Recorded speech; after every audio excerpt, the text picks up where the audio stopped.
For 10 years, my best friend talked me out of every relationship. Last night, I found out why. My best friend Carly and I met in middle school. She transferred in 7th grade and didn't know anyone, so I invited her to sit with me at lunch. From that day forward, we were inseparable.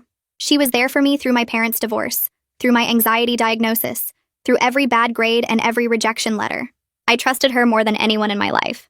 Throughout high school and college, I dated a few guys and none of them ever worked out. Looking back, I realized Carly always had something negative to say about every single one of them. My first boyfriend in sophomore year, she said, was too clingy and would hold me back. I broke up with him a month later. My college boyfriend, she said, was too focused on his career and would never prioritize me. I ended things after 6 months. Every guy I brought around, she would find a flaw and convince me I deserved better. I always thought she was just looking out for me. After college, I focused on my career and stayed single for a few years. Then 8 months ago, I met someone at a work conference. His name was Devin, and he was different from anyone I had ever dated. He was kind and attentive and made me feel like the only person in the room when we talked. We started dating and things moved fast. He met my family after 2 months and they loved him. I waited longer to introduce him to Carly because I knew she would find something wrong with him. When they finally met, she was polite but quiet. Afterward, she told me he seemed nice, but something felt off about him. She said she couldn't explain it, but her gut told her he wasn't the one. I ignored her for the first time ever. 3 months ago, Devin proposed and I said yes. Carly didn't congratulate me. She just asked if I was sure. I told her I had never been more sure of anything. She went quiet after that and we barely talked for weeks. Last night was my bachelorette party. Carly organized the whole thing, which surprised me since she had been so distant. We went to dinner and then back to my apartment with a few other friends. Everyone was drinking and having fun. Around midnight, most of the girls left and it was just me and Carly on the couch. She was drunk and started crying. I asked her what was wrong and she said she needed to tell me something she had been holding in for 10 years. I thought maybe she was sick or something bad had happened. I held her hand and told her she could tell me anything. She looked at me and said she had been in love with me since high school. I didn't understand what she meant at first. She kept talking. She said every guy I ever dated she sabotaged on purpose because she couldn't stand watching me be with someone else. She said she thought if she kept me single long enough, I would eventually realize I had feelings for her too. She said Devin was the first one she couldn't talk me out of and it was killing her. I sat there frozen. 10 years of failed relationships flashed through my mind. Guys I genuinely liked that I let go, because my best friend convinced me they weren't good enough. She asked me if I had ever thought about her that way. I told her no. I told her I loved her, but only as a friend. She started sobbing harder and said she knew that, but she couldn't watch me marry him. She said if I went through with the wedding, she couldn't be in my life anymore. I asked her if she was giving me an ultimatum between her and my fiancé. She said yes. I told her to leave. She begged me to think about it, but I walked to the door and opened it. She left without another word. I sat on my couch alone at 2 in the morning the night before I was supposed to finalize my wedding plans with the woman I thought would be my maid of honor. This morning, I woke up to 37 missed calls from Carly and a text from Devin. He said Carly showed up at his apartment last night and told him everything. He said we needed to talk. I haven't called him back yet. I'm sitting in my car outside his building, and I can see Carly's car parked 3 spots away from mine. I grab my keys and force myself out of the car before I can change my mind. The cold air hits my face as I walk across the parking lot, each step feeling heavier than the last. Carly's silver Honda sits there 3 spots away, and seeing it makes everything real in a way it wasn't when I was just sitting in my car staring at it. She's up there right now talking to Devin, probably crying and apologizing and trying to explain herself. My hands shake as I pull open the building door and head for the stairs because I can't stand still in an elevator right now. I climb to the 3rd floor and walk down the hallway to apartment 312, the same door I've walked through dozens of times before, but now it feels like I'm approaching something dangerous. I can hear voices inside muffled through the door. I knock 3 times and everything goes quiet. Footsteps approach and I hold my breath. The door opens and Carly is standing there with red swollen eyes and mascara streaked down her cheeks. She opens her mouth to say my name, but I push past her into the apartment without looking at her. Devin is sitting on the couch in sweatpants and a t-shirt, looking like he hasn't slept at all. He stands up when he sees me and the expression on his face makes my stomach drop, because I've never seen him look at me like that before. It's not anger exactly, more like he's trying to figure out who I am. Carly is still standing by the door and I can feel her watching us. Devin clears his throat and looks at Carly. He tells her she needs to leave now. His voice is firm but not angry, just tired and done with this conversation. Carly looks at me desperately and asks if we can talk, just the 2 of us for a few minutes. I shake my head and tell her I have nothing to say to her right now. She starts crying harder and grabs her purse from the side table. She walks past me toward the door and I can smell her perfume, the same one she's worn since high school. The door closes behind her and Devin and I stand in his living room in horrible silence. I can hear the refrigerator humming in the kitchen and someone walking around in the apartment above us. Devin sits back down on the couch and I stay standing because I don't know what else to do with my body. He looks up at me and asks if what Carly told him is true, if she really sabotaged all my previous relationships because she was in love with me. I nod and confirm it's true.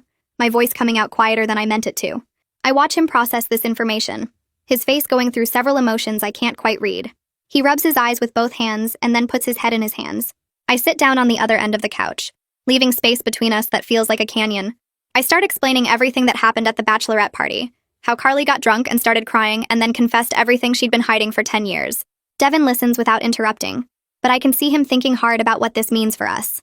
His jaw is tight and he keeps looking at his hands. When I finish talking, he's quiet for a long moment. Then he asks me if I ever had any feelings for Carly that way, and I tell him honestly that I never did. I explain that I loved her like a sister, that I trusted her completely, but I never once thought about her romantically. Devin nods slowly and leans back against the couch. He admits he always thought Carly seemed overly invested in our relationship, but assumed she was just being protective as my best friend. He says there were moments when Carly would make subtle comments about us moving too fast, or him not being right for me. I feel sick realizing he noticed things I was completely blind to. He tells me about a time 2 months ago when Carly texted him saying she was worried I was losing myself in our relationship. He thought it was sweet that she cared so much. Now he realizes she was trying to plant seeds of doubt. We sit there talking for what feels like hours, going through every interaction with Carly that suddenly makes sense in this horrible new context. Devin says he loves me and wants to marry me, but he needs time to process that our entire relationship happened because Carly finally couldn't manipulate me away from someone. I understand, but it hurts to hear him question if what we have is real. I tell him that what we have is real, that my feelings for him have nothing to do with Carly. But even as I say it, I'm wondering how much of my life has been shaped by her opinions. Devin suggests we postpone the wedding planning for a few weeks while we both process everything that's happened. I agree, even though part of me wants to prove that Carly didn't win by disrupting our plans. We decide I should stay at my sister Rowan's place for a few days to give us both space to think. Devin walks me to the door and hugs me, and I hold on to him tighter than I probably should. When I get back in my car, Carly's Honda is gone. I sit there for a minute looking at the empty parking spot before I start the engine and drive to Rowan's apartment across town. The whole drive I keep replaying conversations with Carly in my mind, seeing them differently now. I park outside Rowan's building and text her that I'm coming up. She opens the door before I can knock and I break down crying the moment I see her. She pulls me inside and sits me down on her couch and I tell her everything about Carly's confession and the ultimatum and Devin needing space. Rowan is mad on my behalf, pacing around her living room and saying things about Carly that I've never heard my sister say about anyone. She goes to the kitchen and starts making tea while I cry on her couch. When she comes back with 2 mugs, she sits down next to me and asks me to think back on specific relationships Carly talked me out of. As I list them, I start seeing patterns I never noticed before. Every guy had some flaw Carly would focus on until it seemed huge and impossible to overlook. My high school boyfriend was too clingy, my college boyfriend too focused on his career, the guy I dated after graduation too immature. Rowan points out that those are pretty normal things and asks why I let Carly convince me they were deal breakers. I don't have a good answer except that I trusted her judgment more than my own. Rowan suggests I look back at some of those relationships and actually think about whether Carly's reasons made sense. I pull out my phone and start scrolling through old photos, stopping on one from junior year of college. Justin is in the picture with his arm around me at some campus event. I remember how much I liked him, how easy things felt between us. Rowan asks what I'm looking at and I show her the photo. I tell her about Justin, how he was pre-med and really driven about his future.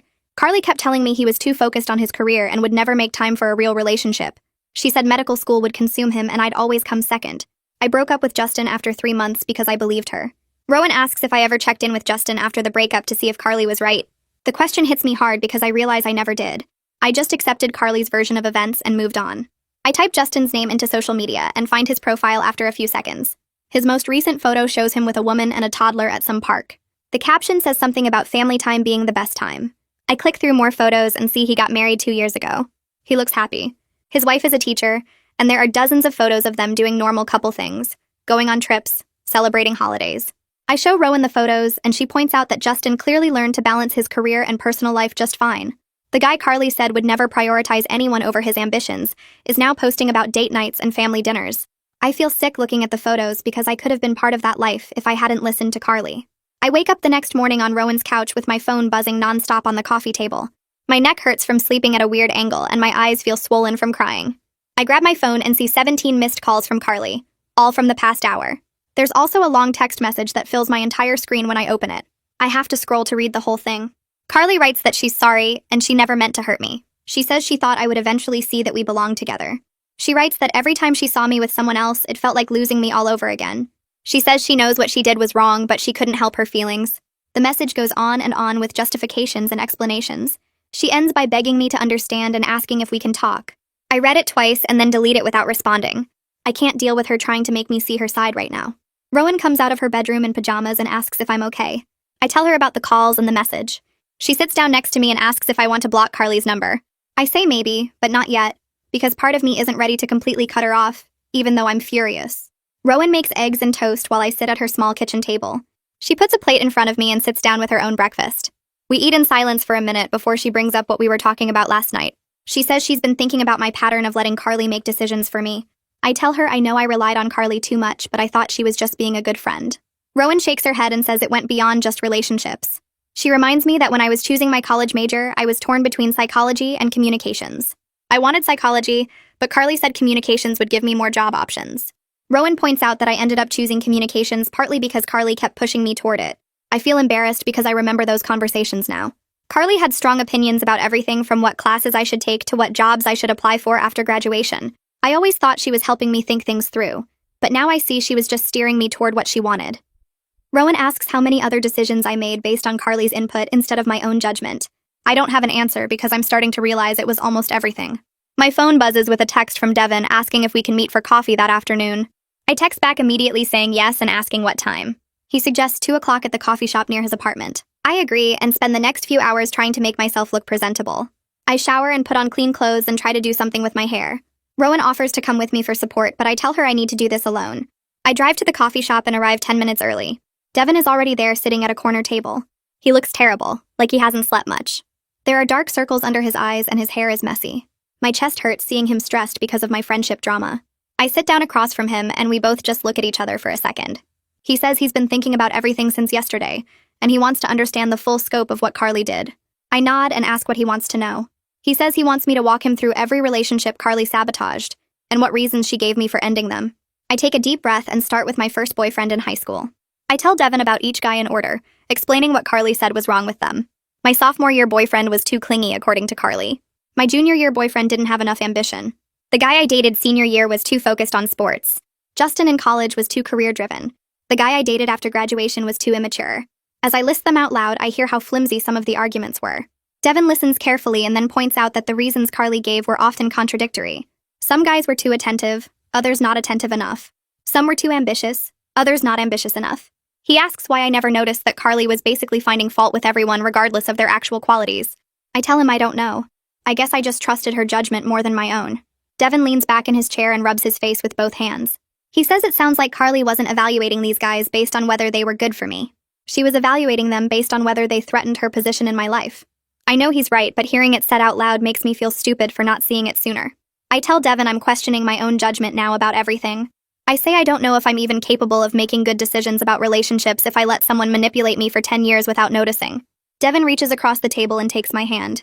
He says Carly manipulated me for years, and I shouldn't blame myself for trusting someone I considered family. He says manipulation works because it comes from people we trust. I start crying right there in the coffee shop and a few people at nearby tables glance over. Devin hands me napkins and waits while I try to pull myself together. He says he's not questioning our relationship or my feelings for him. He says he just needed to understand what happened, so we could figure out how to move forward. I ask him if he still wants to marry me after all this mess.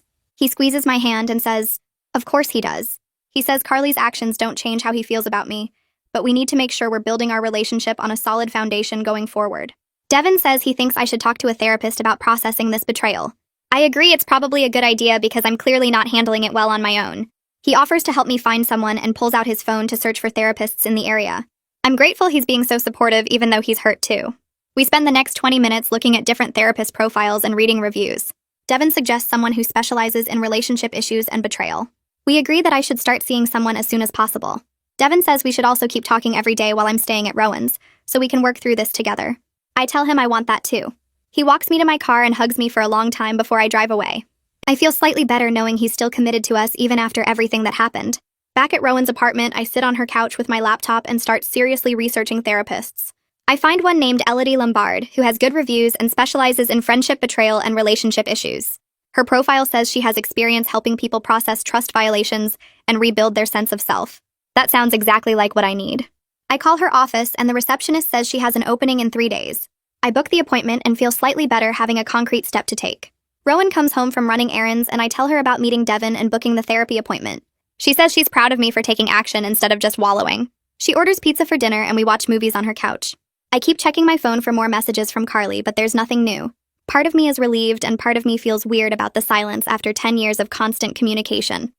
The next morning, I'm still asleep on the couch when Rowan's intercom starts buzzing repeatedly. Rowan comes out of her bedroom looking annoyed and answers it.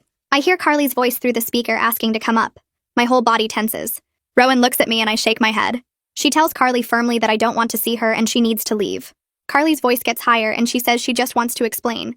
I can hear her crying through the intercom. Rowan's voice gets harder and she says if Carly doesn't leave right now, she's going to call the police. There's silence for a few seconds and then Carly says please one more time. Rowan repeats that she'll call the police and then hangs up the intercom. We both stand there listening, but the buzzing doesn't start again. Rowan goes to her window and looks down at the street. She says Carly is walking back to her car. I sit down on the couch feeling shaky. After Carly leaves, I feel upset that she won't respect my need for space. Rowan sits next to me and says, Carly showing up like this is not okay. She suggests I might need to get a formal restraining order if Carly keeps showing up at places. That seems extreme, but I'm also starting to think it might be necessary. Rowan says she's serious about calling the police next time if Carly shows up again. I pull out my phone and text Devin to let him know what happened. He texts back right away offering to come over. I tell him I'm okay and just need some time to process. He says to call him if I change my mind. I spend the rest of the day feeling anxious every time I hear a noise outside, wondering if Carly is going to show up again. I spend the afternoon sitting on Rowan's couch scrolling through every photo on my phone. My thumbs move automatically through years of pictures while my brain processes what I'm seeing with new eyes. There's me and Carly at senior prom with my date Mark standing awkwardly to the side while Carly has her arm wrapped around my waist. There's us at my college graduation where Carly is pressed against me in the photo, and my boyfriend at the time is half cut out of the frame. I keep scrolling and the pattern becomes impossible to ignore. In almost every picture where I'm with a boyfriend, Carly has positioned herself between us or right next to me with her hand on my shoulder or arm. I zoom in on her face in a photo from my 22nd birthday party. I'm standing with the guy I was dating then and Carly is right behind us. Her smile looks tight and forced and her eyes aren't happy at all. I always thought she looked protective in these photos, like a concerned friend watching out for me. Now I see its possessiveness written all over her face. She didn't want to protect me from these guys. She wanted to protect her position as the most important person in my life. I feel sick looking at all this evidence that was right in front of me for years. I open social media and look through the photos Carly posted of us over the years. She tagged me in hundreds of pictures and most of them are just the two of us. The few that include my boyfriends have captions like, "Girls' night is the best night," or "Nothing beats time with your best friend." I remember thinking those captions were sweet. Now they feel like territorial markings. I find a photo from 3 years ago where I'm with a guy I dated briefly, and Carly commented, "He's lucky to have you, but he better treat you right." At the time, I thought she was being supportive. Now I wonder if she was already planning how to convince me he wasn't good enough. I close the apps and sit there staring at my blank phone screen. My hands are shaking. I text Devin asking if we can talk tonight, and he responds right away saying yes. Then I open my messages and scroll back through years of conversations with Carly.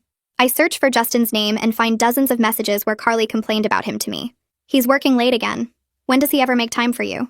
And, "I saw him at the library with that girl from his study group. Seemed pretty friendly." And, "You deserve someone who puts you first." I remember believing every word. I search for other ex-boyfriends' names and find similar patterns. Carly constantly pointing out flaws and planting seeds of doubt. I want to throw my phone across the room, but instead I keep reading because I need to see the full scope of what she did. After an hour of this, I feel exhausted and angry and sad all at once. I open a new message and type Justin's name. We're still connected on social media even though we haven't talked in years. I write a short message apologizing for how I ended things and explaining that I'm realizing I didn't handle our breakup well. I tell him I'm sorry if I hurt him. I stare at the message for a full minute before hitting send. I don't expect him to respond, but I need to say it anyway. My phone buzzes less than an hour later. Justin wrote back saying he appreciated the message and he's glad I'm doing well. He says it's nice to hear from me and he's happy now, so I shouldn't worry about the past. I feel a wave of relief that he's not angry. I write back thanking him for being understanding. He responds asking what made me think about our relationship after all this time. I hesitate, but then decide to be honest. I tell him I recently found out my best friend was manipulating me during our relationship, and I'm trying to understand what really happened. He writes back immediately saying that's intense and asks if I want to talk about it. I wasn't expecting this conversation to go deeper, but I find myself saying yes. He sends his number and suggests we switch to a phone call if I'm comfortable. I call him and he answers on the second ring. We talk for almost an hour. Justin tells me he was really confused when I broke up with him because from his perspective, things were going great. He says I seemed happy and we were making plans together. And then suddenly I ended it saying he was too focused on his career. He admits he didn't understand where that came from because he thought he was balancing school and our relationship pretty well. I feel my stomach drop as he talks. Then he says something that makes me freeze. He tells me Carly pulled him aside at a party about a month before we broke up. She told him I was feeling smothered and needed more space. She said I was too nervous to tell him directly, but I was feeling overwhelmed by how serious things were getting. Justin says he immediately started giving me more space and pulling back because he didn't want to lose me. He thought he was doing what I wanted. I sit there on Rowan's couch with my hand over my mouth. Carly didn't just talk to me about Justin. She talked to Justin about me. She actively interfered in our relationship from both sides. I tell Justin that conversation never happened. I never told Carly I felt smothered or needed space. He goes quiet on the other end of the line. I ask Justin if Carly said or did anything else, and there's a long pause before he answers. He tells me Carly would text him occasionally during our relationship. At first it seemed innocent, like she was just checking in as my best friend. But looking back, he realizes the messages were always suggesting problems that didn't exist. She would text him things like, "She seemed sad today. Is everything okay with you guys?" Or, "She mentioned you've been really busy with your internship. Must be hard to make time for her." Justin says he thought Carly was just looking out for me, but now he sees she was actively trying to create doubt and distance between us. I apologize again, and he stops me. He says we were young and he doesn't blame me for trusting my best friend. He says he's married now with a good life and he's genuinely okay. He hopes I can work through whatever happened with Carly. We say goodbye and I sit there holding my phone, feeling like the ground has shifted under me. Carly's manipulation was so much deeper than I realized. She wasn't just talking me out of relationships. She was sabotaging them from the inside. 3 days later, I'm sitting in a therapist's office for the first time in my life. The room is small and comfortable with soft lighting and a couch that's more supportive than Rowan's. Elodie sits across from me in a chair with a notepad, but she's not writing anything yet. She's just listening as I try to explain 10 years of friendship and betrayal in 50 minutes. I start with the bachelorette party and Carly's confession, but Elodie stops me and asks me to go back further. She wants to know how Carly and I met and what our friendship was like before the romantic relationship started. I tell her about 7th grade lunch and how Carly transferred in and didn't know anyone.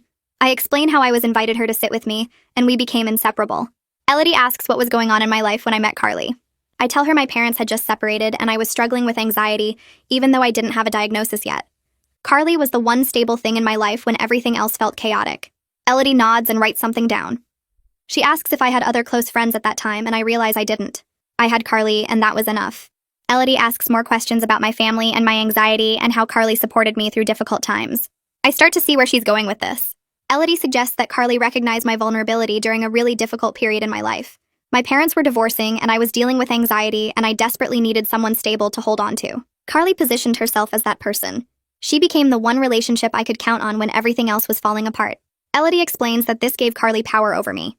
Not in a conscious, manipulative way at first, but as a natural result of being my primary support system.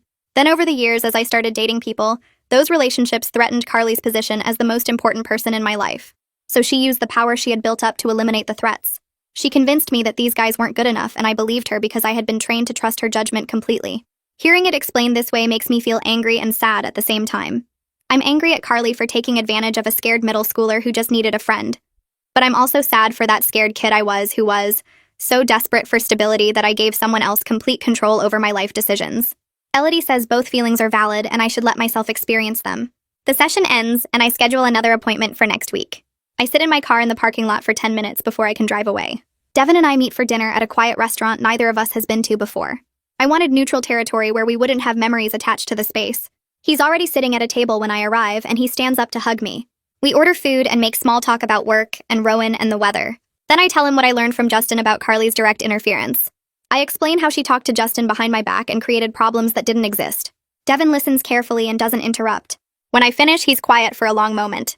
Then he admits Carly texted him several times early in our relationship. She would send him messages expressing concerns about us moving too fast or suggesting I might not be ready for something serious. Devin says he didn't think much of it at the time because he figured she was just being protective as my best friend. But now he sees it was part of her pattern. She was trying to create doubt in his mind the same way she did with Justin. I feel my chest get tight. Carly tried to sabotage us from the beginning, and I had no idea. Devin reaches across the table and takes my hand. He says he's glad he didn't listen to her concerns because what we have is real. But he also says we need to keep working through this together. I ask Devin if he's still questioning whether our relationship is real or if it was just built on Carly's manipulation. He pulls his hand back and runs it through his hair. He says he's been thinking about this constantly since the night Carly showed up at his apartment. He says he believes what we have is genuine and not just a product of Carly's interference. But he's struggling with the fact that I let someone else have so much control over my life. He says he needs to know I can make my own decisions and trust my own judgment. Otherwise, he's worried I'll always be looking for someone else to tell me what to do. I understand his concern because I'm worried about the same thing. I tell him I'm working on it in therapy, and I'm trying to figure out who I am when I'm not letting other people make choices for me. He says he believes me, but this is going to take time for both of us. We finish dinner and he walks me to my car. We kiss goodbye and I drive back to Rowan's feeling both hopeful and scared about what comes next. Rowan is waiting up for me when I get home. She's sitting on the couch with tea and she made me a cup too. I tell her about dinner with Devin and his concerns about me trusting my own judgment. Rowan listens and then suggests I might want to talk to other people who knew me and Carly over the years. She mentions Mila, a mutual friend who's been around since college. Rowan thinks Mila might have observations about our friendship dynamic that could help me understand how others saw what I couldn't see myself. I'm nervous about involving more people in this mess, but I also need perspective. I pull out my phone and text Mila asking if we can meet for coffee. She responds within minutes saying yes and suggesting tomorrow afternoon. I agree and feel my anxiety spike immediately.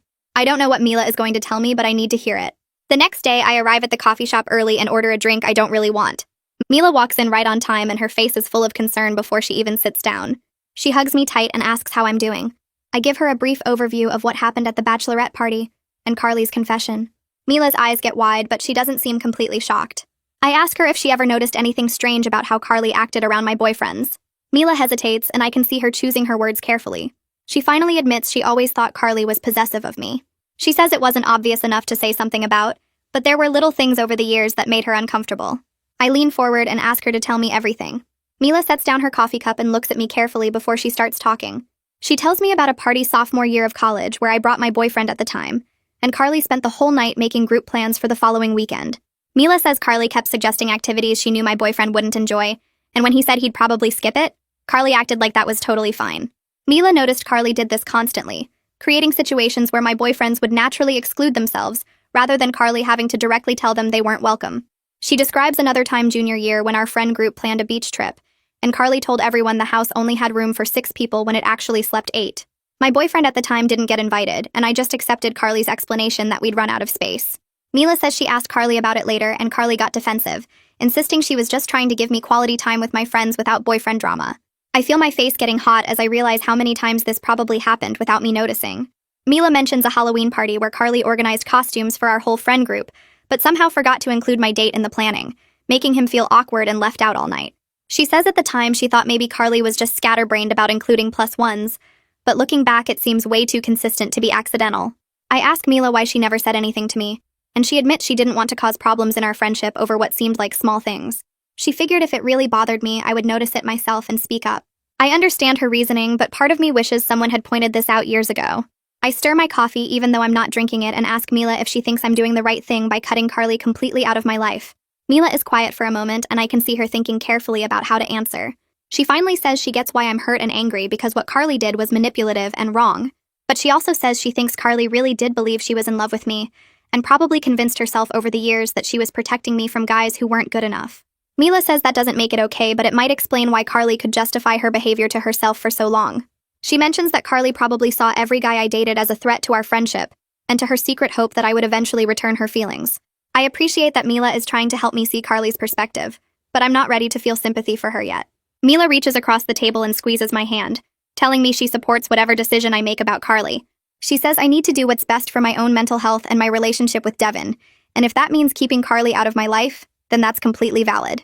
I thank Mila for being honest with me about what she observed over the years, and for not judging me for being so blind to it. We finish our coffee and hug goodbye in the parking lot, and she tells me to call her anytime I need to talk. That evening, Devin texts me asking if I want to come over for dinner. I drive to his apartment feeling nervous because we haven't spent much time together since I moved to Rowan's place. When he opens the door, I smell garlic and tomatoes and realize he's cooking pasta, which is my favorite meal. The apartment looks clean and there are candles on the dining table, which makes my chest feel tight with emotion. We sit down to eat and Devin asks about my day at work, and I tell him about a project I'm working on.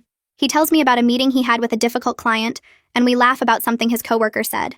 It feels so normal and easy, like we're just a regular couple having dinner together instead of two people trying to figure out if their relationship can survive a massive betrayal. After we finish eating, Devin clears the plates and then comes back to sit across from me. He reaches for my hand and tells me he's been thinking a lot about us and about the wedding. My heart starts pounding because I'm not sure what he's going to say next.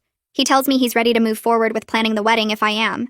He says he knows we still have things to work through, but he loves me and he wants to marry me, and he doesn't want to let Carly's actions derail our future together. I feel relief wash over me, but then immediately feel scared because I don't trust my own judgment anymore. I tell Devin I'm glad he wants to continue with our plans, but I admit I'm worried that I can't make good decisions about my own life. I explain that for 10 years I let Carly control major choices, and now I don't know if I can trust myself to choose the right path forward. Devin listens carefully and then suggests we do premarital counseling together before the wedding. He says it would help us work through the foundation issues and make sure we're starting our marriage on solid ground instead of just hoping everything will be okay. I immediately agree because the idea of having professional guidance through this feels like exactly what we need. Devin pulls out his laptop and we start looking up counselors who specialize in couples work and premarital counseling. We make a list of 3 potential therapists to call tomorrow, and I feel hopeful for the first time in days. Devin walks me to my car later and kisses me goodnight, and I drive back to Rowan's apartment feeling like maybe we actually can get through this. The next morning, I'm at work when my phone rings with a number I don't recognize. I almost don't answer, but something makes me pick up. A woman's voice says my name and asks if I have a few minutes to talk. I ask who this is, and she identifies herself as Bethany, Carly's younger sister. I'm surprised because Bethany and I have never been close, even though I've known her for years through Carly. She sounds nervous and asks if we can meet up because there's something she wants to tell me about Carly. I'm not sure I want to hear anything about Carly right now, but something in Bethany's voice makes me agree. We decide to meet at a quiet restaurant near my office during my lunch break. When I arrive, Bethany is already sitting in a corner booth looking anxious. She stands up and gives me an awkward hug before we both sit down. A server comes over and Bethany orders coffee with shaking hands. I order the same even though I've already had too much caffeine today. Bethany thanks me for agreeing to meet with her, and says she knows this is probably weird given that we've never really hung out one-on-one before. Bethany tells me she heard about what happened between me and Carly from their parents. She says Carly has been staying with them since the night of my bachelorette party, and she's been a complete mess. I don't know what to say to that, so I just wait for Bethany to continue. She takes a deep breath and says she feels like I deserve to know some background about Carly that might help me understand why she acted the way she did. Bethany explains that when Carly was in elementary school, she had an intense friendship with another girl named something I don't catch. They were inseparable for 2 years, and then the girl's family moved across the country suddenly without much warning. Bethany says Carly was completely devastated and cried every day for months. She became withdrawn and their parents were really worried about her. Bethany thinks that experience made Carly terrified of losing people she loves, which explains why she tried so hard to hold on to me by keeping other people away. She says Carly has always had trouble with the idea that people she cares about might choose someone else over her. I process this information and realize it does provide some context for Carly's behavior, but it also makes me sad that Carly never dealt with that childhood trauma in a healthy way. Bethany keeps talking and mentions another situation from when Carly was in high school. She had become really close with a girl on the soccer team and started acting possessive and jealous whenever the girl spent time with other friends. Eventually, the girl had to distance herself from Carly because the intensity was making her uncomfortable. Bethany says their parents tried to get Carly to see a therapist after that incident, but Carly refused, insisting nothing was wrong with her, and everyone else was the problem. I'm sitting there processing that this pattern of obsessive attachments existed long before I met Carly in middle school. I wonder if I was just the latest person Carly fixated on, or if there's something specific about our friendship that made her feelings more intense. Bethany tells me their parents have been pushing Carly to get professional help for years, but she's always resisted. I ask Bethany if she thinks Carly has some kind of attachment disorder, and Bethany says she's not qualified to diagnose anyone, but something is clearly not healthy about the way Carly relates to people she cares about. She mentions that Carly doesn't really have any close friends besides me, and hasn't had a serious romantic relationship with anyone. I realize I always thought Carly was just picky or focused on other things, but maybe she was so fixated on me that she couldn't form other meaningful connections. I thank Bethany for telling me all this, and she looks relieved that I'm not angry at her for reaching out. She asks me if I think I'll ever be able to forgive Carly, and I honestly tell her I don't know. I explain that what Carly did hurt me deeply and damaged my ability to trust my own judgment, and I need time and space to figure out what I want. Bethany nods and says she understands completely.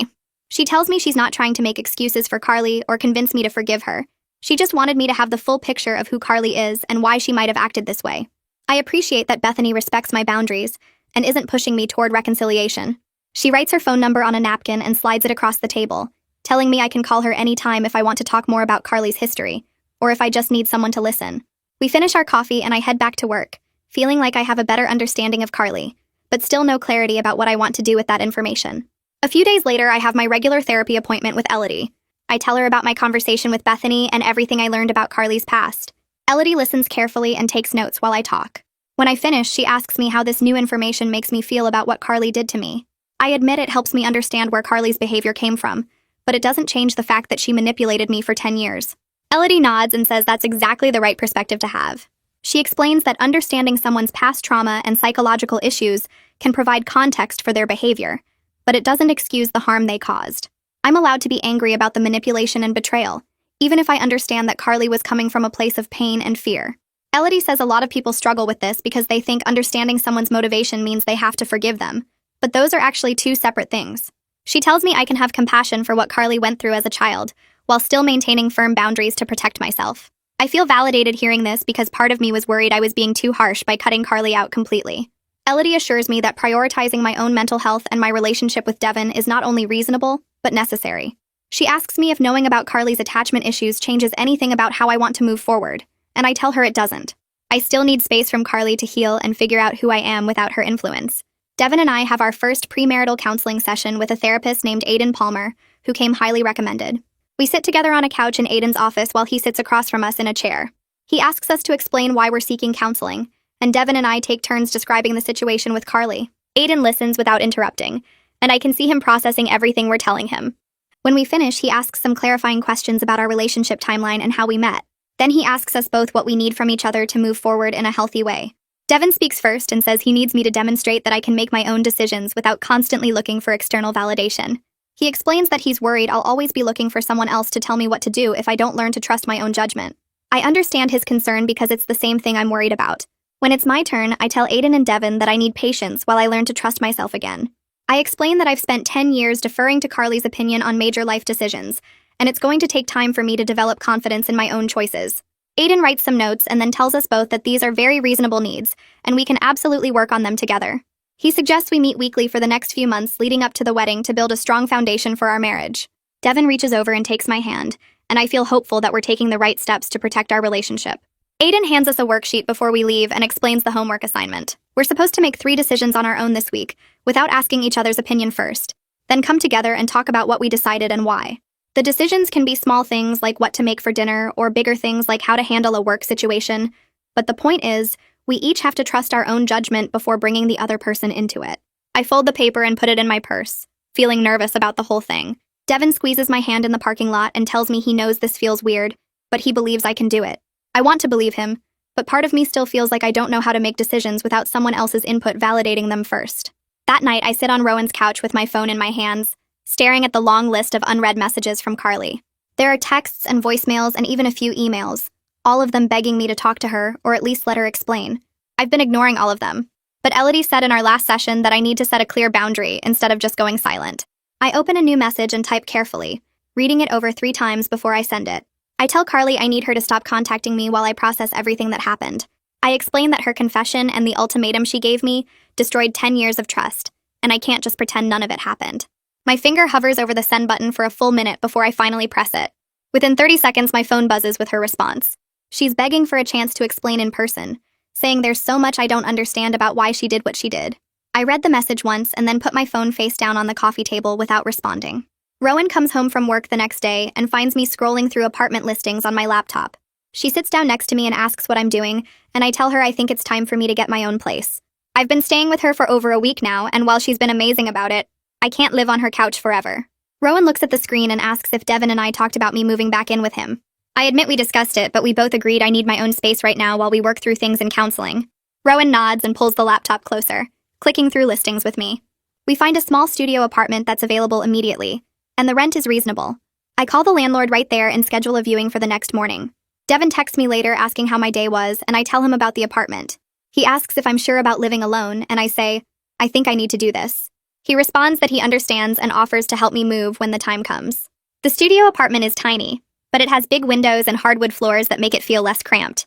The landlord shows me around and I sign the lease that same day, my hand shaking slightly as I write my name.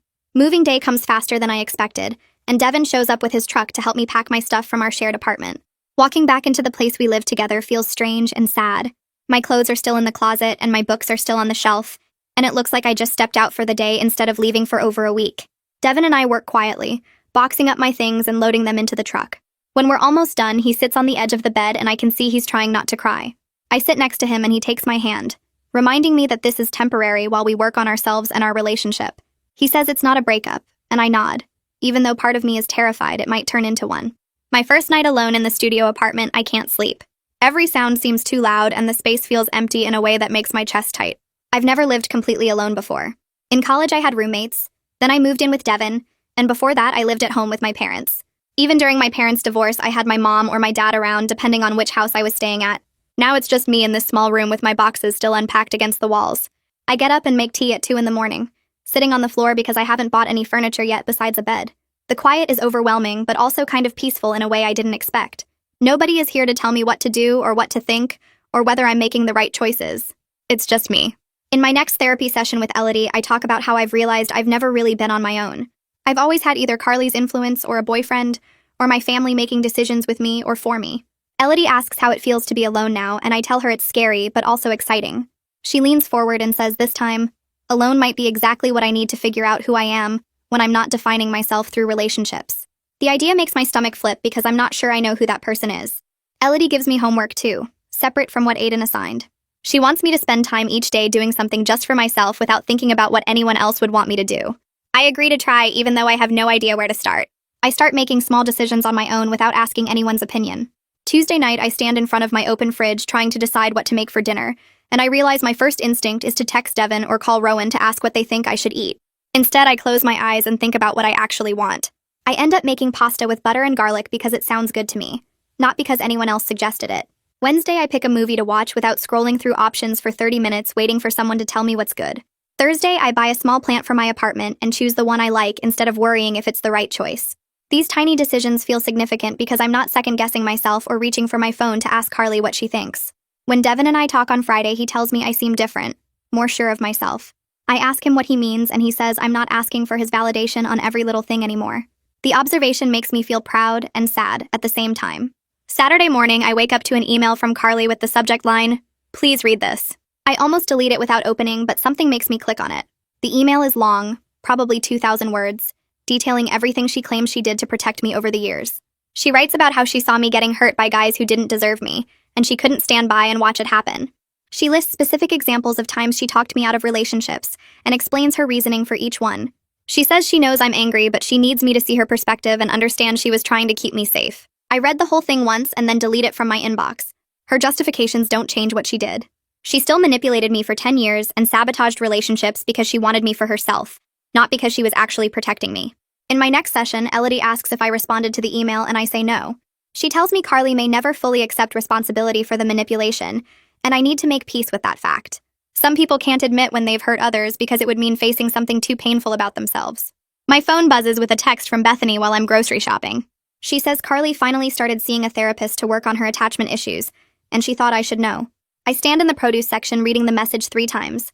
Part of me is glad Carly is getting help, but I also know that doesn't mean I have to forgive her or let her back into my life.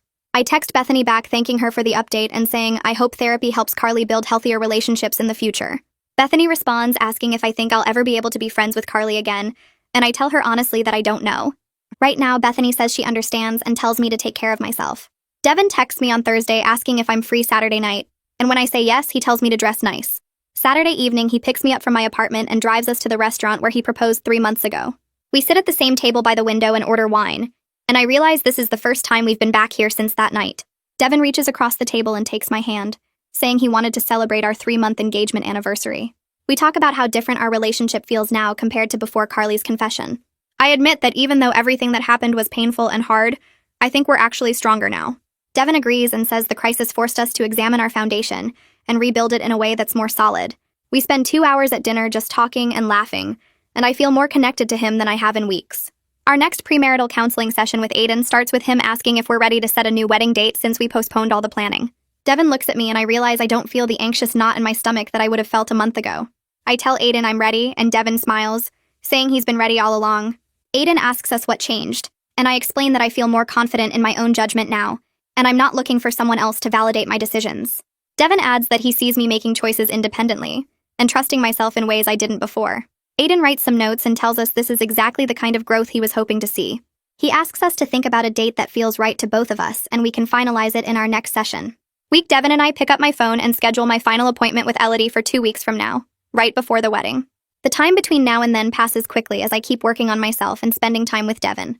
When the day arrives, I walk into her office feeling different from I did that first session months ago. Elodie smiles when she sees me and comments that I look more relaxed. We sit down, and she asks me to reflect on where I started versus where I am now. I tell her that when I first came in, I couldn't make any decision without second-guessing myself or wanting someone else's approval. Now I choose things on my own and trust that I know what's right for me. She asks about my boundaries with Carly, and I explain that I've stuck to my decision about not having contact. It was hard at first, but now I feel confident that I made the right choice for my own well-being.